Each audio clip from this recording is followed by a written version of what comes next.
আসসালামু আলাইকুম। আমি মোহাম্মদ সামিউল ইসলাম। আজকে আমি আপনাদের সামনে হাজির হয়েছি অ্যাডজেক্টিভ নিয়ে। তো শুরুতেই আমরা একটু দেখব যে অ্যাডজেক্টিভগুলো দেখতে কেমন হয়। তো থিং ইজ দ্যাট আমি এখানে দেখেন কিছু সাফিক্স নিয়ে আসছি, যে এই সাফিক্সগুলো ওইউএস, টিআইভি, এসআইভি, এফইউএল, বিএলই, এলইডাবলএস, আইএএল, এই সাফিক্সগুলো থাকলে আমরা বুঝি যে হ্যাঁ, এগুলো অ্যাডজেক্টিভ। এগুলোর বাইরেও কিছু সাফিক্স আছে, তবে এগুলো হলো কমন সাফিক্স।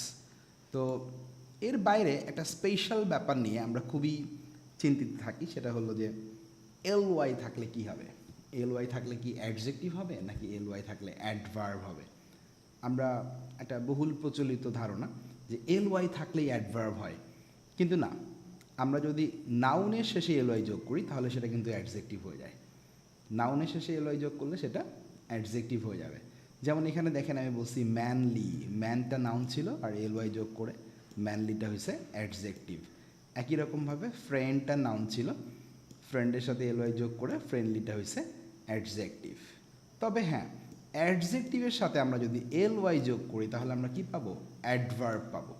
মানে অ্যাডজেক্টিভের সাথে এল ওয়াই যোগ করলে আমরা অ্যাডভার্ব পাবো। যেমন এই যে বিউটিফুলটা ছিল অ্যাডজেক্টিভ, বিউটিফুলের সাথে এল ওয়াই যোগ করে আমরা বিউটিফুলি পেয়েছি, যেটা একটা অ্যাডভার্ব।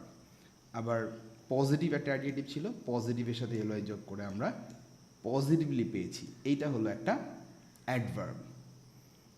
আরেকটা ব্যাপার একটু বলতে হয় অ্যাডজেক্টিভ নিয়ে, good adjective are well adverb.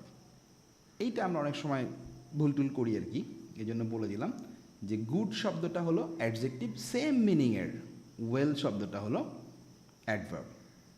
তো অ্যাডজেক্টিভের চেনার উপায়টা এই পর্যন্তই। দেখা হবে ইনশাআল্লাহ নেক্সট ভিডিওতে অ্যাডজেক্টিভের আরও কিছু নিয়ে। আল্লাহ হাফেজ।